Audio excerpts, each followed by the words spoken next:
just say this real quick. We got some nasty friends. Oh, they're disgusting. They're disgusting. Some nasty friends. Yo, I'm not gonna give any names, but we mutually know someone who is driven for a food delivery service and will come off top of the bag if they got fries. What? No, that's disgusting. That's disgusting. How could you sit there and eat somebody else's fries, man?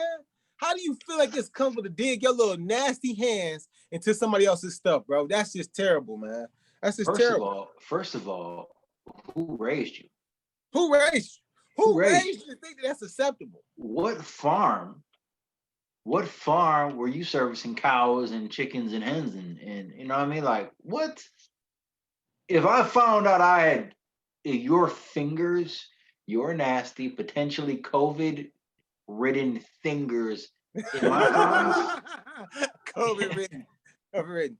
Hey, you see your boy representing with the Pack Life T. You know what I'm saying? Yeah. That's what's all about. Pack Life, baby. You got my boy. So what's up, everybody? Welcome to the Fresh and Fit podcast, man, where our goal is to help you stay fresh, help you stay fit while you're doing it, you know what I'm saying? Help you stay fit while you're staying fresh, all that, you know what I mean? That's the goal. We're here to help you guys out. I'm so thankful for another day. Thankful for my co-host, Chad, man. I'm Chad, your host too, bro. We are not, look, you make it seem like I'm Jerry Lewis and you're Dean Martin. Look, I'm your co-host. You're my co-host. Stop tripping, bro. Dang. We're both Dean Martin. There is no Jerry Lewis. We're both Dean Martin. But you can say James is my co-host. I can say you're my co-host, bro. Stop being weird. Well, we learned 3 episodes that I'm not just your co-host. I'm also your father. Very strangely enough. Oh my God, bro. You're so weird. So David Duncan is here, guys. If you guys don't know who he is, he's a reality TV guy. He's been on that show. I think it's called Prison or Jail, where you had to literally go in there. And he was an officer, then he had to become a prisoner. You know what I'm saying? So we're gonna let him explain that, talk to us about his experience on that show. Is he in the waiting room? He's in the waiting room. Okay, real quick, we need to add this. Folks, we had to go Zoom real quick because someone caught the plague. No one caught this. There was exposure to the coronavirus. And so we didn't want to, you know. We're playing it safe. We're trying to be responsible human beings. Yep. So we on the Zoom, baby. We on the Zoom. So we add Duncan in on the waiting room. Let's go. Admit. There we go. There we go. You hear me now? Yeah, sir. Okay, cool. David, what's up, bro? How you feeling, man? What's up, my guy, man? Chilling, man. I'm good. I'm chilling. Good. What's up with you? Bro. You happy to be back in the States? Bro, I'm so happy to be back, bro. I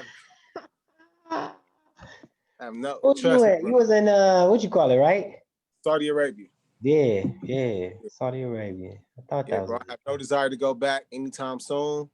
I miss my family. It just is what it is, man. I know you talked about going overseas and stuff.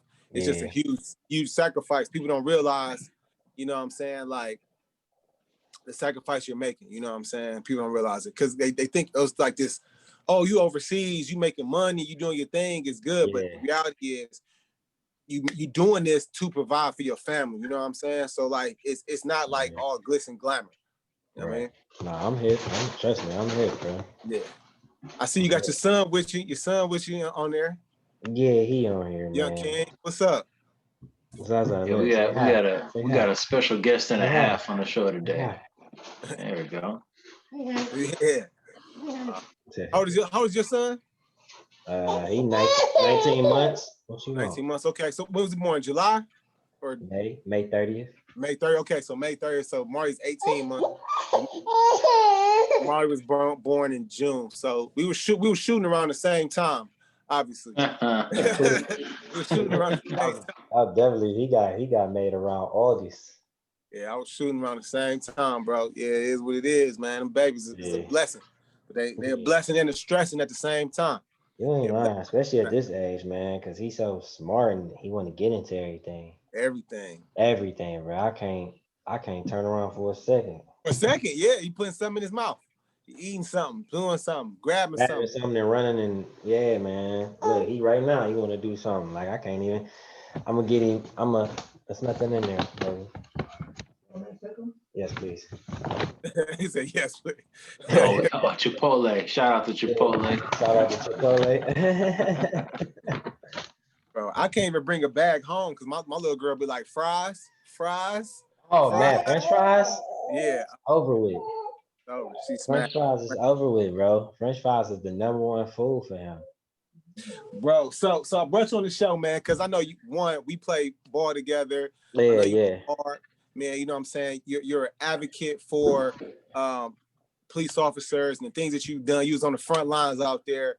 I mean, as a black police officer, we've had conversations. Sometimes we agree, sometimes we disagree on things. Yeah. I think that's dope because everybody doesn't have the same point of view or perspective. But I think we can respectfully understand each other. So as men, you know what I'm saying? Right. So For sure. So that's one thing. Also, man, you're a reality TV show guy. You know what I'm saying? So you know what comes with that. A little bit of fame, couple followers, couple of dollars. You know what I'm saying? Let me hold something. Yeah, I got you. Yeah, I got you. So I need sponsor some of these shows. But no, but for real though. So one, what made you want to become a police officer, and why do you think it's such tension between Americans right now, especially black males, and the police force? All right, so what made me want to be a cop in the beginning was, truth be told, bro, like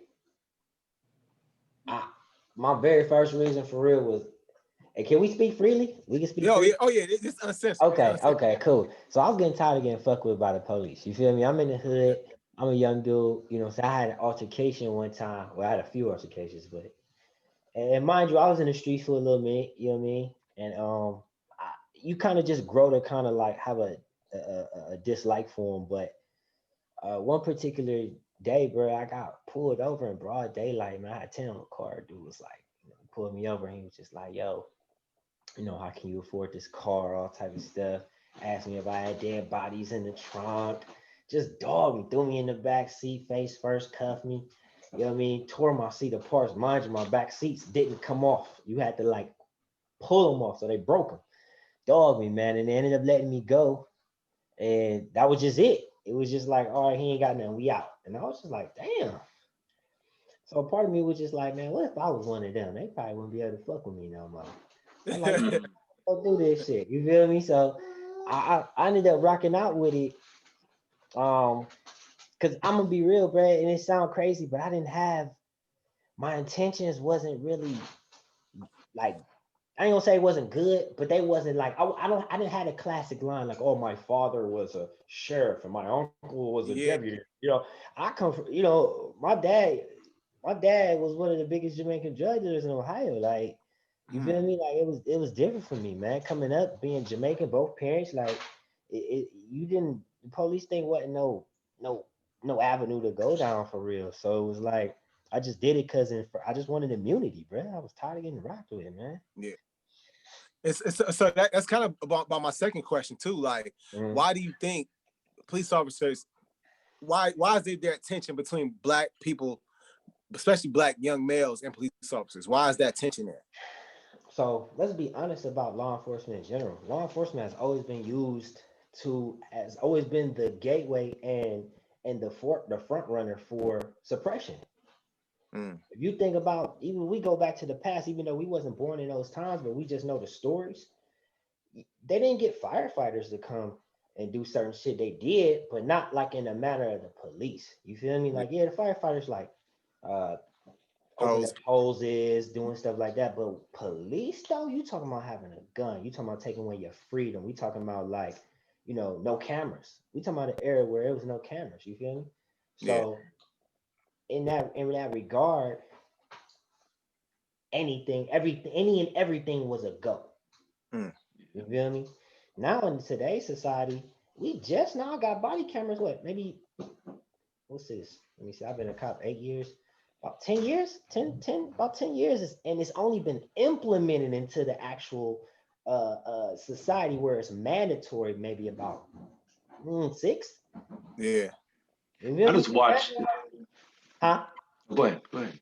No, I'm saying just imagine what happened in the 90s though. Oh yeah. All the Yeah. stories that we heard was true. You feel me? So it's like Yeah. it's definitely a disconnect, but it's deeper than anything we can imagine. I think you associate, at least this year especially, when there's been so many, like, on top of every tragedy we've had these protests, um some peaceful, some not so peaceful. But then when you also, like, as a young person, associate you speaking your voice or exercising what the Constitution has as your right, being approached with by a deadly force or by people, like, you kind of associate, damn, well, if I speak up or try to stand up for what's right, this is what happens. You mean it Because I'm like seeing as these a guys who are supposed to protect and serve, and some, there's good and bad in every profession. all right, It's so just, let's get down to the nitty gritty, bro. I'm gonna keep it a bun with you for real. So in law enforcement, there is a code where it's like you can blackball yourself. So like when, especially as a rookie, and you going through FTO, they certain places they treat you like a dog, especially if it's like a high crime area. They'll like shut the fuck up, sit down, don't touch shit, don't do this. Well, go in this car, stay in this motherfucking car. You feel me? Like it's a sense of loyalty to an extent. Don't get me wrong. I'm not saying that if you see something you can't speak on it, but in some regards you kind of can't though, cause like if you do speak on it, now nobody want to work with you. Now nobody want to be bothered with you. Now you gonna be on the blacklist. So now imagine going through 20, 25 years of your career and everybody like, yeah, fuck him. You can't trust him. He ratted out on such a, as crazy as it sounds, it's almost like the same street ethics is transferred mm, over into law enforcement. The Mm-hmm.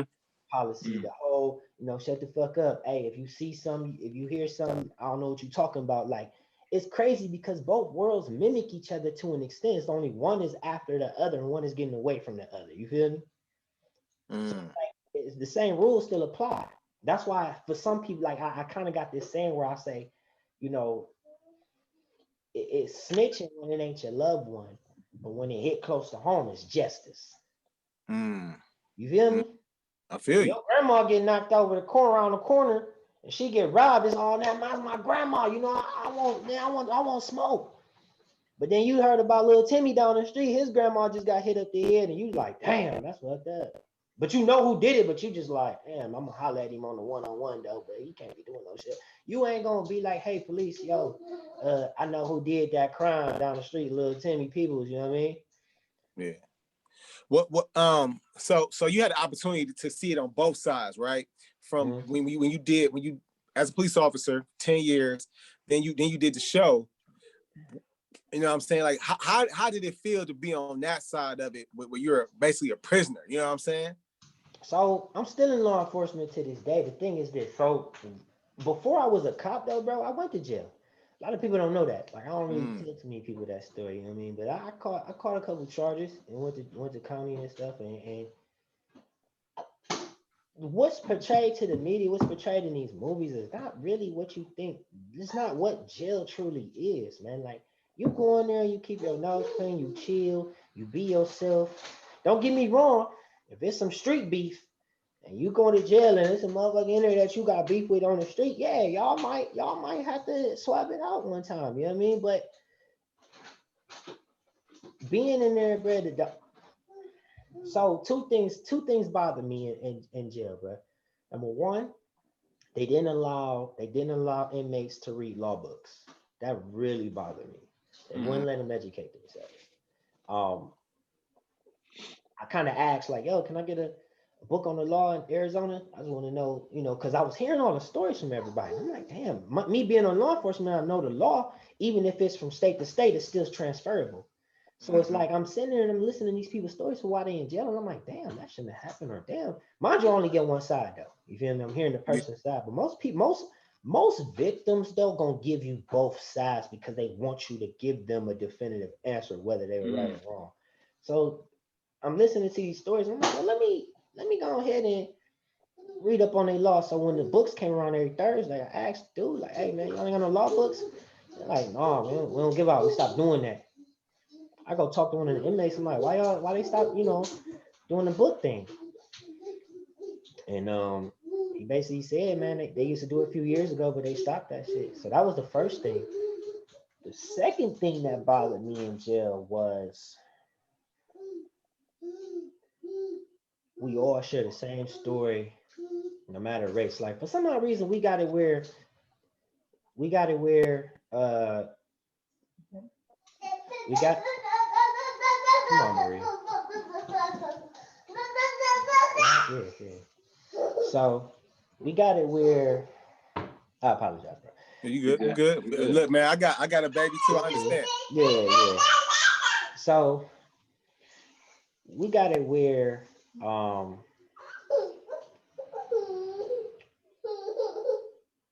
my bad. I lost my train of thought. I'm trying to get it back.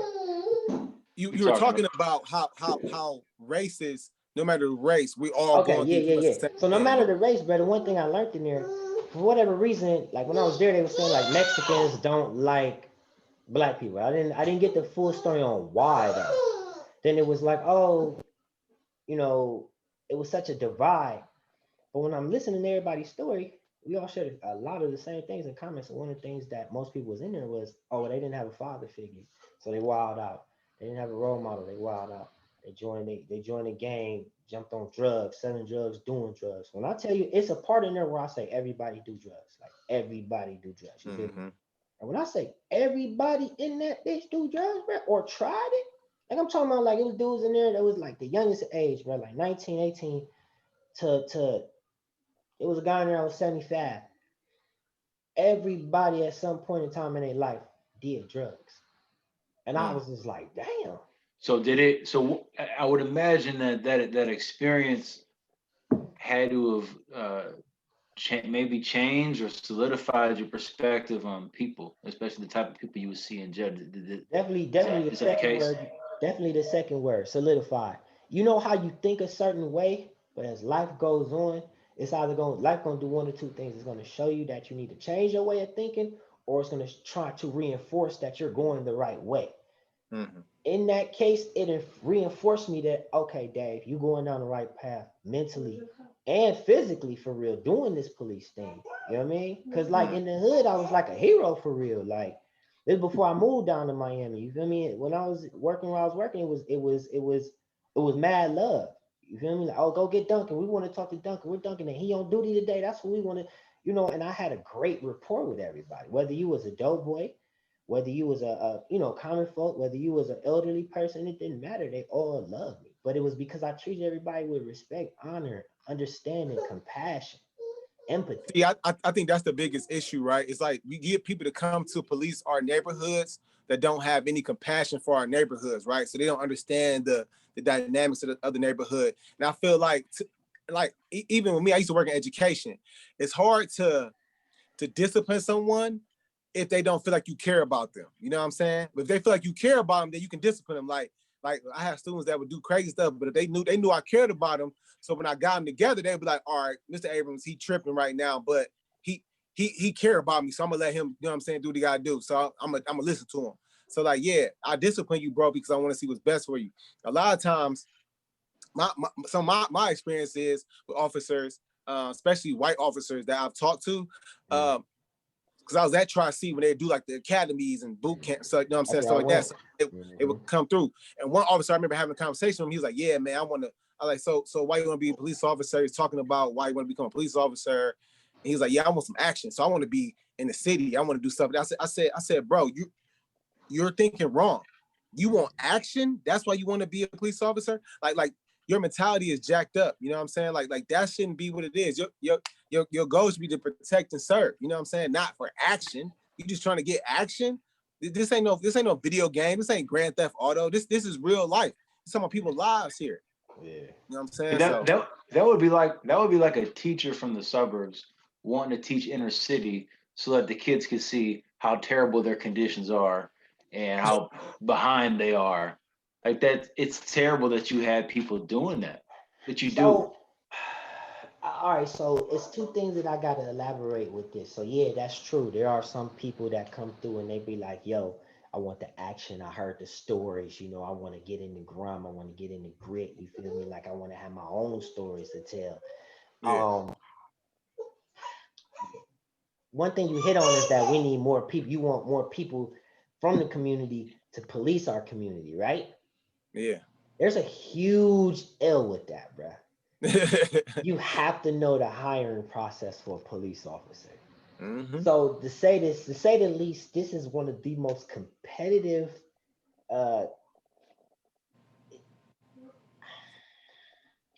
Bro, when I tell you to get a job as a cop, let alone not just being black, you already gonna have some issues. I'm not gonna. Let me throw this out there, because a lot of cops don't talk about this. Is there racism in this shit, man? Hell yeah. Yeah. Period, point blank. And then some of it is hidden in the hiring practices, man. So like you got to go through a polygraph. They come talk to your neighbors. They come to your house. They do an extensive background check. You, your family, your whole history as far as juvenile, adulthood. Bro, they even go through your taxes to see last time you missed a tax payment. Like, bro, when I tell you, they look for the hiring process for a cop is not to look for reasons to hire you. It's to look for every reason not to hire you. Mm. And I'm not saying white folks don't go through it. They definitely do, because you got to figure. So let's talk about Cleveland for a second. So you got Cleveland got their own academy, which if you finish, you go through them and you have their job. You get a job with Cleveland, all right? That's a private academy. And you have what's called the public academies. You got the Tri-Cities, you got the Akrons, the Kent States, the Stark County, the Cleveland Heights, all these academies, right? But they don't guarantee you a job. So boom, you go through like a Lakeland, right?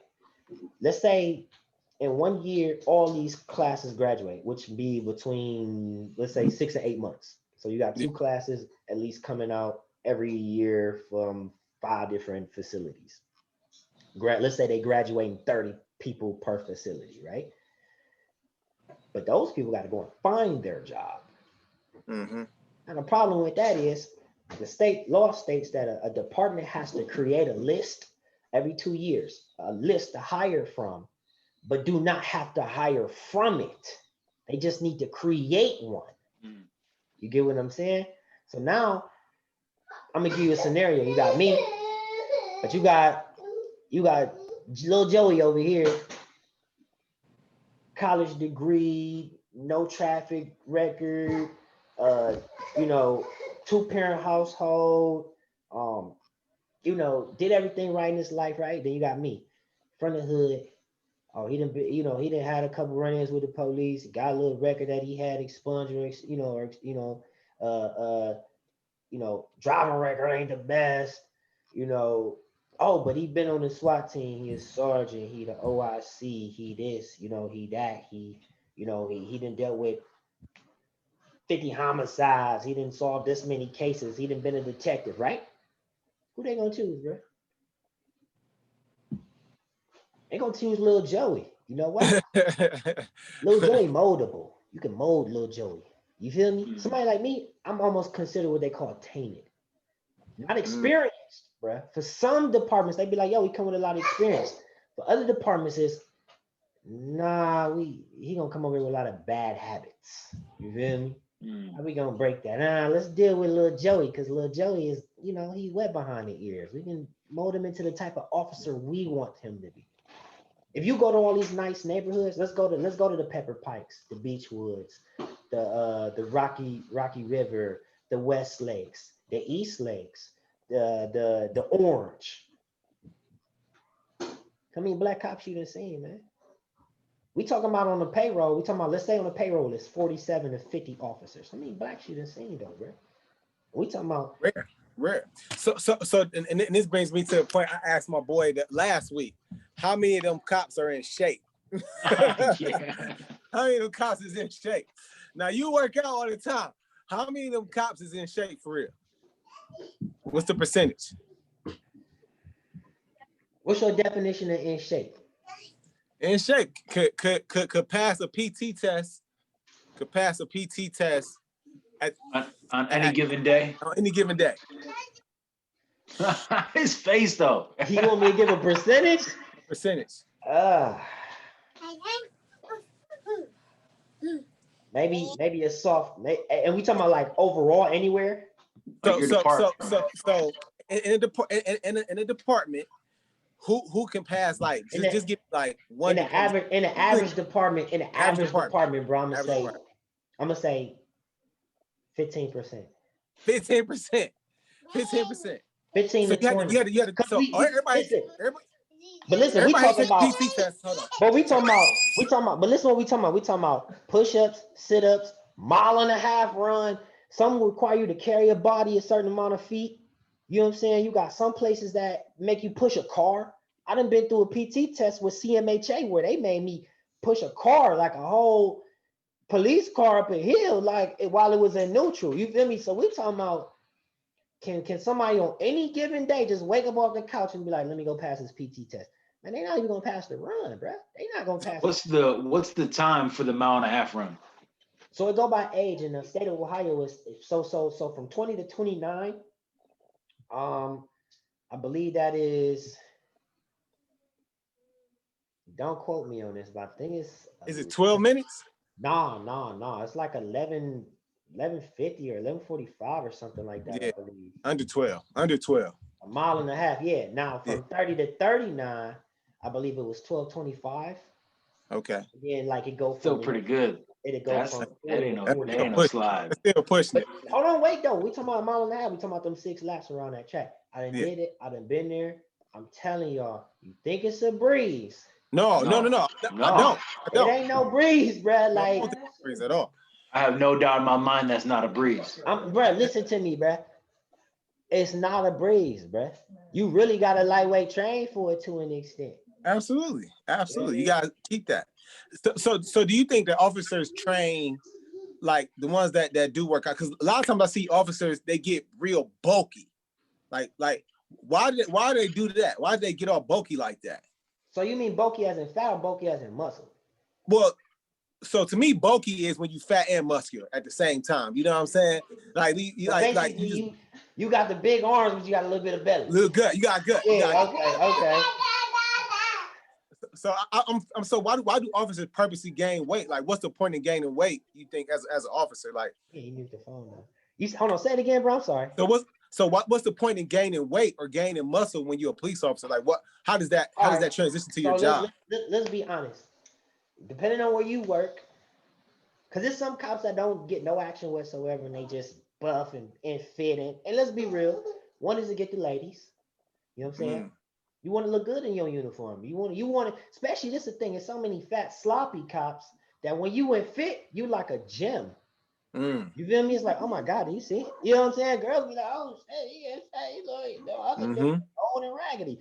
So then the other thing is, when you get in these physical altercations, like mind you, let me just throw this out there to the public. There are some cops that still use these. There are some cops that still get in the mix. I'm one of them. I don't go to the bat belt, bro. I'm not about to pepper spray you. I'm not about to tase you. I'm not about to shoot you. I'm gonna use this first because this is my best weapon right here. I'm gonna rap with you. I'm gonna relate with you. I'm gonna chat with you. I'm gonna do what I can. And I didn't deal with people that was geeked out of their mind on water and was calm. Hey, come on, pal. Let's go this way. You know, I done pulled up to a scene where I'm gonna say this. I done put up to a scene where dude was so high on water, he was jacking off on somebody's porch. I literally came to him like, bro, put your pants up, bro. It's okay. Put your thing up, man. Right? This how I'm talking to him, but this how you gotta, you feel me? You gotta put your dick in your pants. Bro, let's go this way, bro. I got the ambulance for you, man. They gonna look out for you. Everything gonna be all right. You know, I ain't in there like, get your dick in your pants, you motherfucker. You know what I mean? It's certain people that escalate shit. Yeah. I'm a de-escalator, man. You feel me? So like the physical part is gonna be times where you gotta get into a little tussle. So you gotta be strong, man. Cause these motherfuckers high, bro. They be strong, bro. You ever deal with somebody on wet, bro? They be like 30 times they own normal strength, bro. It's crazy, bro. So it's like you just gotta be in some form of physical shape. Then the third, and I'm not gonna say this is important, but it plays a factor. People gonna test you, bro. Yeah. People size you the fuck up, man. They gonna look at you and be like, shit, can I take this nigga? You feel me? Like they're gonna look at you like that, bro. They're gonna be like, can I run on him when he try to? Because people, you gotta realize, man, people, and I hate using the word criminal because everybody that break the law isn't considered a criminal to me, man. Like I done ran stoplights and stop signs and sped, like, you feel me? Like, so it's different for me. Mm. But hold on real quick. Hold on. Yeah. So I think he brought up some good points. You know what I'm saying? Like, I guess I never considered like you got to get bigger to be able to handle like some of those altercations or physical people that you gotta like you just want to tackle down. Like, yo, I gotta get this big motherfucker down. You never know who you could be put up to this having to get or put somebody. So it is a good thing to do. But also, man, I feel like I think like, do you guys have to take PT tests yearly, annually, annually or whatever? So you have some departments that will pay you to be in shape. So they'll say, hey, you know, if you pass this test that we give, you'll get an extra like 1,500 or extra 2,500. You feel me? And then that will kind of motivate them because there's no real state or law that say, hey, cop, you have to be in shape. You feel me? You gotta. So why do you go so hard? Why do you train so hard in the gym? You know what I'm saying? Like, what makes is it because of your police stuff or just it's just ingrained in you to go hard like that? So you hit on pretty much key points. I mean, it's the police thing. It's the I was doing this before the police thing. It's the like you said, it's ingrained in me. It's the football aspect, but it's also the fact that, man, like, you got one body, bro. Yeah. And one is gone, man. And at the meantime, while you have it, why not try and take care of it? And I see people that be like, and I'll be like, don't get me wrong.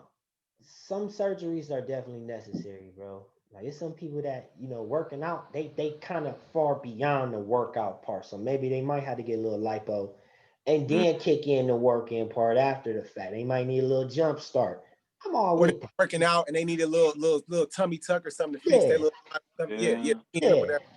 You feel me? So yeah, I mean, like you said, bro, it's ingrained. It's the police. It's the football in me. It's the track in me. It's just I just don't ever want to be a slouch, man. So how do you? That's like one of my fears, man. So how do you maintain your fitness throughout the course of which I would imagine like being in law enforcement can be like a lot of jobs can be stressful. How do you manage to not only stay in shape, but then even kind of a separate question is like, do you battle with taking your work home? Like, how do you kind of manage all of that? So, like at most police departments, there's always a workout facility. Majority of police departments, if they don't have a workout facility, they have like a little an agreement with another company that has a workout facility. You can go there, they give you the key, yada yada, late night, whenever you want. So I'm not gonna lie, man. You made a good point. It'd be 16-hour days, 21-hour days, 12-hour days, 10-hour days. Then you talking about that's at the department. We ain't talking about if you working on a homicide, or you working on a stolen vehicle, if you working on a rape case, the extra hours into that.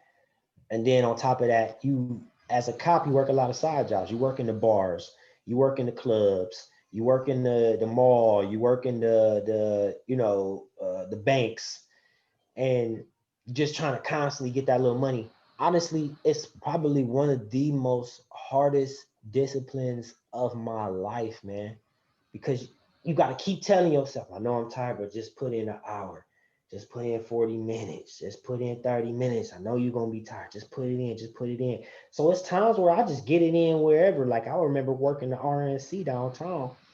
We talking about some long hours. We doing 14-hour days.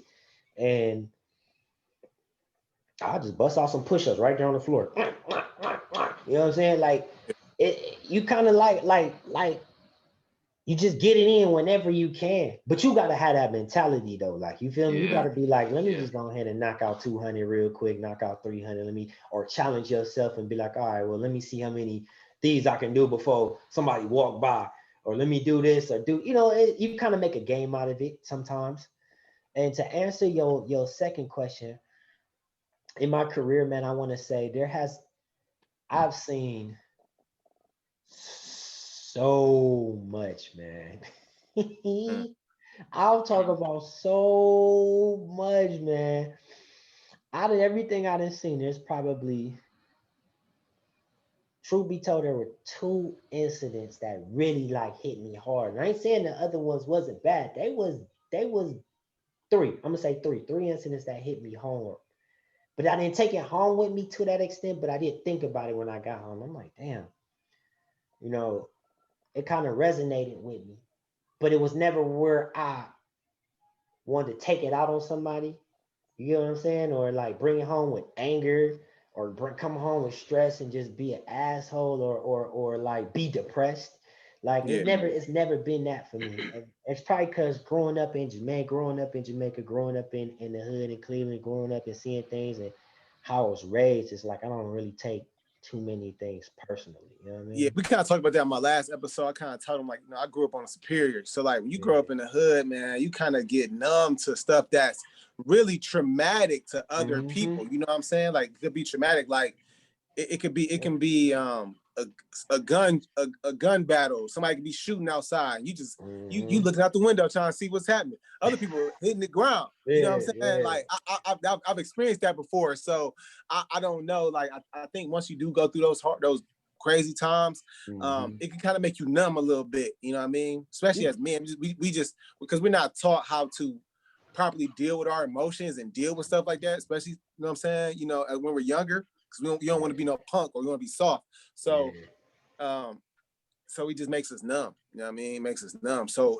I think it's good that we do have fitness, we do have football, other outlets to kind of let that stuff out. You know what I mean? Because Right. I don't know, man. I feel like working out and stuff like that. That's my therapy, man. Mm-hmm. That's my Yeah, therapy. I look forward to. James definitely needed a lot of maybe three, maybe four more hugs as a kid. Dave, I got to tell you something real quick, man. So I don't know if you've had a chance to check out any of our previous shows. Unfortunately, man, we would have loved to have you with us in studio, but we had a little COVID situation, so we wanted to be responsible and obviously respect you and your family. So, and we want to still have you on. Bro, he's not even in anyway. He's in Miami. Oh, that's right. Well, you Listen, wouldn't have been on the show anyways. but listen though, all I did, honest to God, listen, no lie for James though. I promise God I'd have flew up. Nah. He down there. You down I there would have doing flown. I would have flown away, but you're a good dude. But this your. does give us a chance to do something, Dave, that we haven't done in a minute. Yeah. So if you would just, we got a segment we've done. We haven't done this in a few weeks actually, called "Explain That Pick." So I'm gonna pull up. I'm gonna pull up maybe a few picks from your IG, Ah, and I promise, bro, we no, don't. it's all love. No, we It's do all embarrass. love. We do try to embarrass, but I No, you got you. good. I got you. So the first one, and let's give us some context, the significance of the pick. For sure. It's all on you. So here's the first one. You can see that. Ah, yeah, man. Yeah, man. That was a. I made. You know what's crazy? I made that decision to do that in a real. I was going through a lot, and that was actually in. I was in August, man. I was in. Actually, you know what? I apologize. I was in July. So it was a lot going on in my life, man, at that point, man. And I had something to prove, not only to like myself, but to her too, you know, because we had definitely hit a little bumpy road and whatnot. But Mm. you know, that was I had to realize, you gotta realize I don't have, let me explain this real quick. I don't have no family. You feel me? Like in Cleveland, I don't have nobody. Like my grandmother was all I had left. I had a grandfather and then my father. So my father passed in '04. My grandfather passed in 2009, I believe. And my grandmother passed in 2018 after the show. So like I literally was just by myself, you know, and then, you know, me and her had already been friends, and, you know, one thing led to another and we ended up having a child together, and it's been it's been rocky, man. It's been rocky, but constantly I did it just so I could constantly remind myself of what's important, you know. Yeah. So. You know, and not to get too far off, but you mentioned something, and I know for me too, and James, I'm sure you can speak on this yourself. I think we've all three of us, have gone through losing a loved one, um, either recently or maybe years ago, but it still hits you. I know for me, when I lost two people really close to me, and the second person I lost, it was real unexpected. But the one thing that I took with that, the one lesson was, um, she used to always be down on herself, and us as the family would tell her, don't feel that way. We would almost make her feel bad for feeling bad, and Mhm. then and it made it worse. And I came to realize in my own self that, like, I'm not in a position to ever tell anybody that the way they feel is wrong, because they feel that way for a reason, whether it doesn't seem like it makes sense or not. Right. But they feel that way. So one of the things that I've changed with myself is like, hey man, if you feel the way you feel, I can appreciate that. I don't Why have you to gonna agree treat with me them. like that, man? Cause you see how he just made this Don't treat about me like himself. that, man. You Look, don't respect my hey, feelings at bruh. all, dog. You don't respect my. Hey, No, I respect myself. You just disrespectful, and man. no What's lie, bruh. No lie, Chad. No BS. That mentality right there you just said, man, you'll be a hell of a cop, bro. Dead ass. I'm pulling up on James. What street do you live on again? Don't worry about that. I can't say it to the listeners, man. I got I'm stop. about I'm about to raid your garage and all that workout equipment, bro. That's cool too. That's cool. Yeah, So I sure. got paraphernalia in there. What's the next All right, pick, man. Chad? Shut up, bro. All right, next one, man. Next one. All right, I'm ready. Let me see. Black with a badge. What you don't know. Is that Big Tank? Was that Bounty Tank on there too? Yep. Yes, sir. Yep. That's my boy. Yeah, that's me and Bounty Tank, um, aka Frank. You know, Frank Yeah. from Cleveland. You know what I mean? But you know, for me and Frank, man, we real close, man. We talk about a lot of personal things outside of like just anything with law enforcement or any type of like bounty hunting type thing. But you know, he came to me and we try to do a lot of things together. So, because with him being a bounty hunter and me being a cop, we are a part of the same circle, but we completely are different. You know what I mean? Mm-hmm. Most people think it's the same. It's definitely not. Definitely not the same. Not even close, bro. Like what he can do, I could never get away with. You feel me? It's like, and that's the beauty of it. Just like it's certain things that I can do that he can't do. You know, but to have somebody like that in your corner and to have somebody that not only can relate to you, but they understand you and they you know how you could talk to somebody, share a story, and you got those people like, yeah, y'all feel you, but then you got those who will be like, yeah, because yo, bro, now let me tell you what happened to me, and they can Yeah. relate, show you, share another story back to you, bounce stories back off each other. Like that's the type of person he is. You feel me?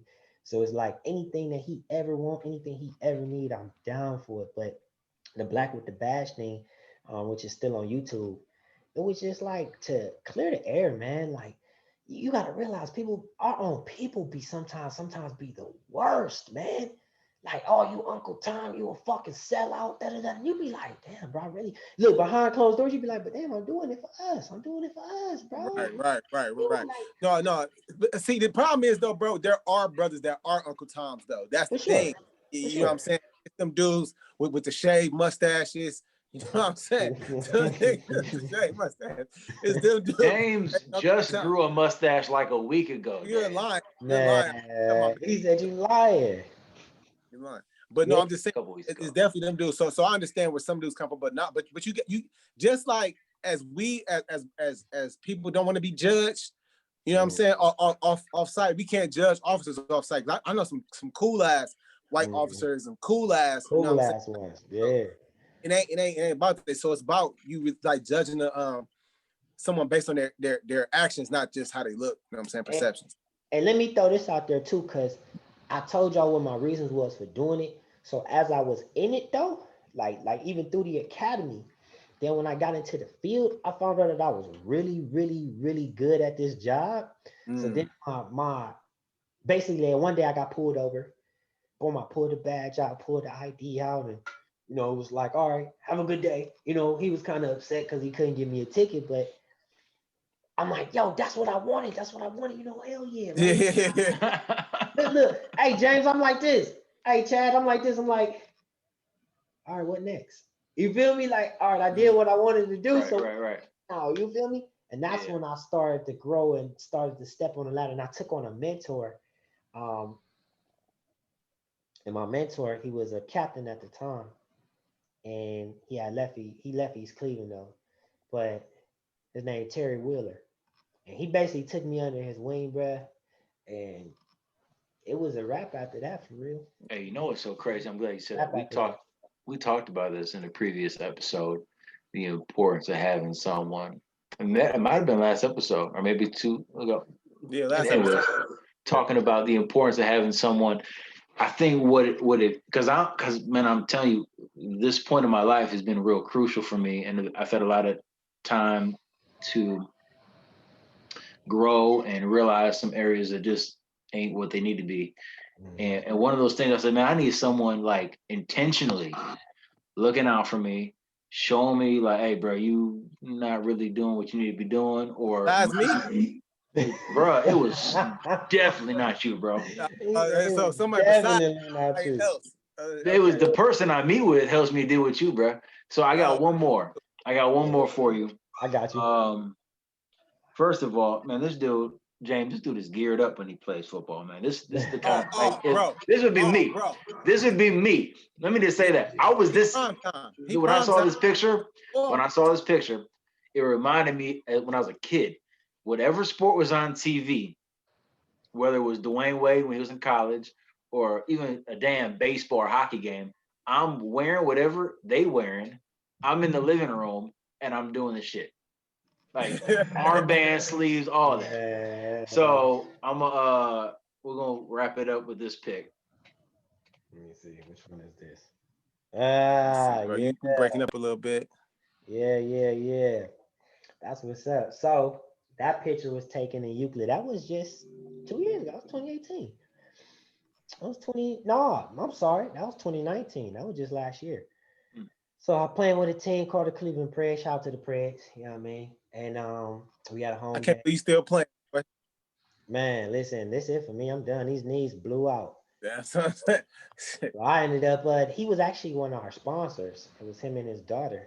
And everybody was like, yo, you know, everywhere I go, like people kind of like know who I am. They want pictures, they want autographs. So like he recognized me from the show and he was like, yo, you played for the squad? I'm like, yeah. He's like, I sponsored the squad. I'm like, yeah. He was like, bro, can I get a picture with you? You know, me and my daughter? I'm like, yeah, for sure.